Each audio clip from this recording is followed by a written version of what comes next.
April 16, 2024 Dubai ஹிஸ்ட்ரியிலேயே ஒரு மறக்க முடியாத நாளாக அமைஞ்சிருச்சுங்க. எப்பயும் துபாயில் மழை வரும், பட் கொஞ்ச நேரம் பெய்யும், அப்புறம் ஸ்டாப் ஆயிடும். ஸோ இந்த மழையும் இப்படி ஸ்டாப் ஆகிடும் நினச்சிட்டு நாங்களும் கிளம்பி ஆஃபீஸ்க்கு மழையை என்ஜாய் பண்ணிகிட்டே போயிட்டோங்க. பட் போனதுக்கப்புறம் தான் தெரியும் இது எப்பயும் பெய்யுற மழை இல்லைன்ட்டு. இந்த மழை துபாயவே புரட்டி போட்டுருச்சுங்க. மிட் நைட் ஸ்டார்டான மழைங்க நான் ஸ்டாப்பாக பெஞ்சிட்டே இருந்துச்சு. அரௌண்ட் ஈவினிங் 7 o'clock கொஞ்சம் கொஞ்சமாக ஸ்டாப் ஆக ஆரம்பிச்சிச்சு. ஸோ அது வரைக்குமே நாங்கள் எல்லாமே ஆஃபீஸில் ஸ்டக் ஆகிட்டோம். அதுக்கப்புறம் மழை விட்டுருச்சு. சரி இதுக்கப்புறம் கிளம்பி வீட்டுக்கு போயிடலாம்னு சொல்லிட்டு ஆண்டவன் மேலே பாரத்தை போட்டு காரில் ஏறி உட்காந்தாச்சுங்க. டிரைவரும் காரை ஸ்டார்ட் பண்ணி மூவ் பண்ண ஆரம்பித்தார். மூவ் பண்ணி போகும்போது எந்த சைடு பார்த்தாலும் ஃபுல்லாக தண்ணிங்க.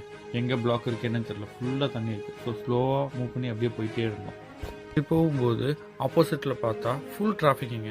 அந்த ரோடு ஃபுல்லாக பிளாக் ஆகி நிற்கிது. அது எங்கே போகிற ரோடுனா துபாயிலேருந்து ஷார்ஜா மக்கள் யூஸ் பண்ணுற ரோடுங்க.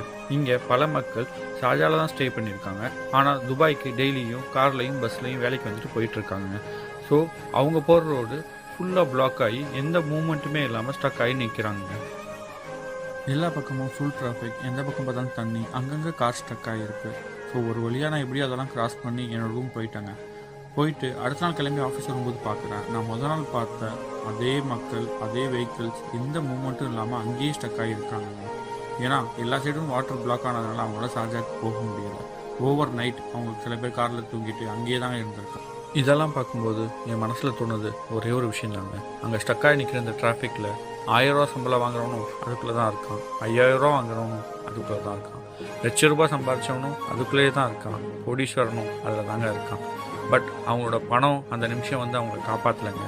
அவங்களுக்கு அங்கே தேவைப்பட்டது இன்னொரு மனுஷனோட உதவி தாங்க. ஸோ மனுஷனாக மதிங்க, மரியாதை கொடுங்க. ஏன்னா ஒரு மனுஷனுக்கு கஷ்டம் வரும்போது இன்னொரு மனுஷன் தாங்க வந்து காப்பாற்றுவான். பணமோ வேறு எதுவோ வந்து காப்பாற்றாதுங்க. இந்த ஒரு சூழ்நிலை எனக்கு உணர்த்தது இதுதாங்க.